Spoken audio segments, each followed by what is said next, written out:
Chapter 1 future की दुनिया। साल 3050। अब तक वेक्सिस वायरस ने पूरी दुनिया को अपनी चपेट में ले लिया था। इस वायरस ने मानव आबादी को 300 करोड़ से घटाकर सिर्फ 20 करोड़ तक सीमित कर दिया था।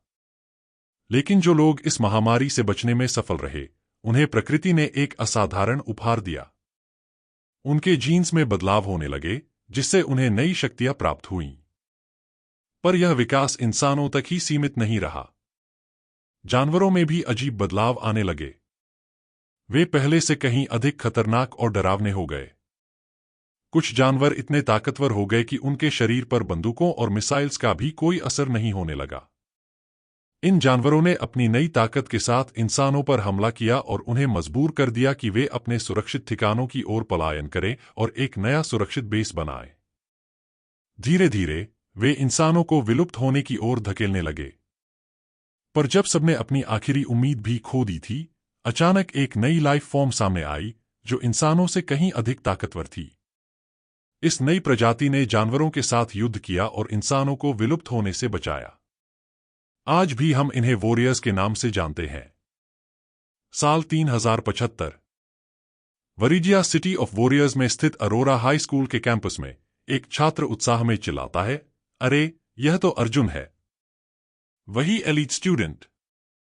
उसकी बात सुनते ही आसपास के सभी छात्रों का ध्यान अर्जुन की ओर खिंच जाता है।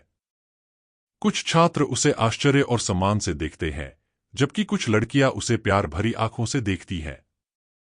एक लड़की उसे देखते हुए कहती है, देखो वह अर्जुन है, कितना हैंडसम है ना।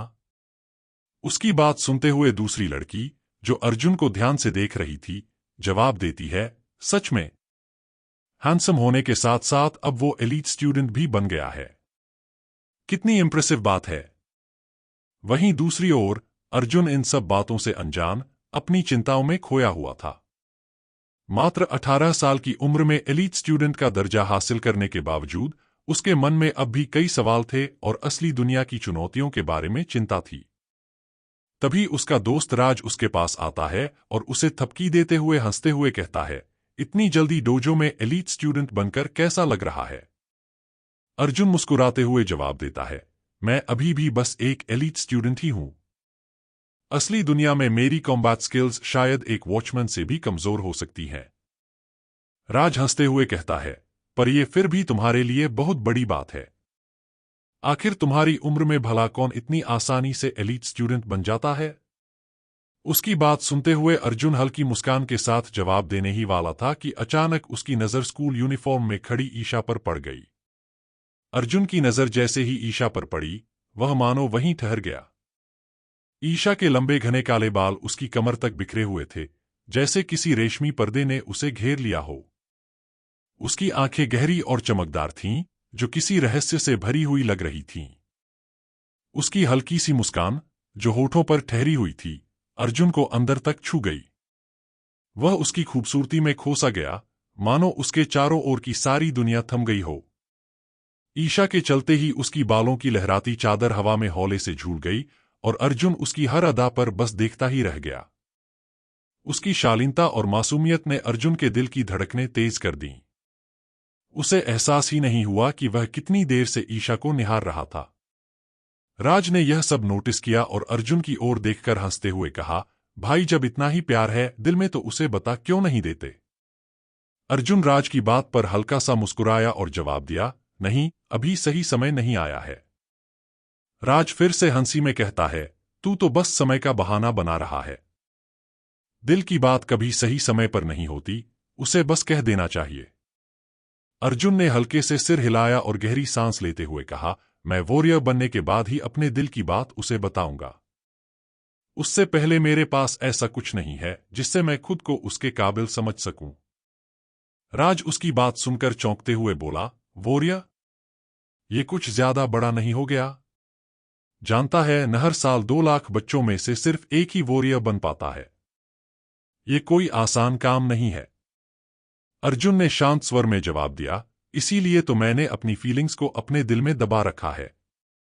अभी अर्जुन और राज अपनी बातों में खोए हुए थे कि तभी उन्हें अपने पीछे से एक ताने भरी आवाज सुनाई दी, देखो तो कौन है यहां। Arjun the loser. उस आवाज को सुनकर अर्जुन और राज दोनों ने पीछे मुड़कर देखा तो हाई स्कूल के गेट पर एक चमचमाती बुगाट्टी वेरोन रुकी हुई थी। गाड़ी से एक लड़का उतरता दिखा जो घमंड और अहंकार से भरा हुआ था।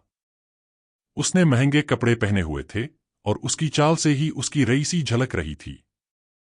राज ने उसे देखते ही चिढ़ते हुए कहा, आ गया अमीर बाप का बिगड़ा हुआ बेटा। अर्जुन ने गहरी सांस लेते हुए उस लड़के को देखा, लेकिन उसने कुछ कहा नहीं। वो लड़का अर्जुन के पास आकर घमंड भरी मुस्कान के साथ कहता है, अर्जुन, मैं तुम्हारे उस छोटे से घात का हिसाब अभी तक चुकता नहीं कर पाया हूं जो तुमने मुझ पर किया था। इतनी हिम्मत कैसे हुई तुम्हारी कि मेरे सामने फिर से आ गए? राज ने तुरंत अर्जुन का बचाव करते हुए कहा, घात? किस घात की बात कर रहे हो तुम? हमारा अर्जुन सही था, तुमने खुद अपने साथ 3 और लोगों को मिलाकर अर्जुन पर हमला किया था, जबकि वो अकेला था। अर्जुन ने शांत रहते हुए उस लड़के को देखा, लेकिन उसने कुछ भी कहने की जरूरत नहीं समझी। वो लड़का अर्जुन को घूरते हुए कहता है, तुम्हारी भलाई इसी में है कि ऐसी और हरकतें करने की कोशिश मत करना, वरना मैं तुम्हें पूरी तरह बर्बाद कर दूंगा। अर्जुन ने गहरी सांस लेते हुए उसकी आंखों में गहराई से देखते हुए कहा, हिम्मत है तो ट्राई करके देख लो। इस दृश्य को देखकर थोड़ी दूर खड़ा एक दूसरा लड़का अपने साथ खड़े दोस्त से बोला, क्या ये दोनों वही डोजो के एलीट स्टूडेंट्स हैं, अर्जुन और भैरव? उसके दोस्त ने चुपचाप उसकी ओर इशारा करते हुए कहा, चुप रहो। भैरव हमेशा अपनी फैमिली के पैसे का इस्तेमाल कर लोगों को बुली करता है। और ये जो तुम देख रहे हो, अर्जुन ने उसे पहले एक अच्छा सबक सिखाया था। अब ये भैरव शायद बदला लेने आया है। तभी अचानक हाई स्कूल में अफरा तफरी मच जाती है। सभी छात्र इधर उधर भागने लगते हैं, चीख चिल्लाहट और भाग दौड़ का माहौल बन जाता है। हर कोई सुरक्षा की तलाश में इधर उधर दौड़ने लगता है। फिर एक झटके के साथ एक 10 फीट लंबी भयानक चील आसमान में प्रकट होती है। उसकी विशाल और काले पंखों की छाया जैसे ही नीचे पड़ती है, आसपास की बिल्डिंग्स की खिड़कियां चटक जाती हैं और कांच के टुकड़े बिखर जाते हैं।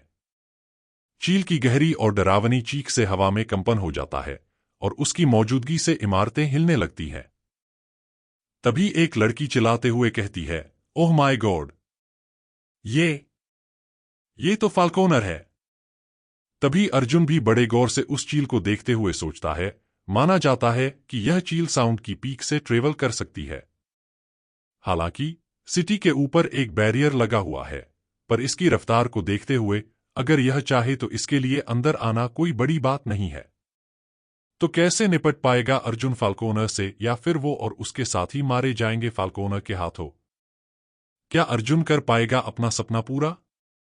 जानने के लिए देखते रहिए लास्ट वॉरियर।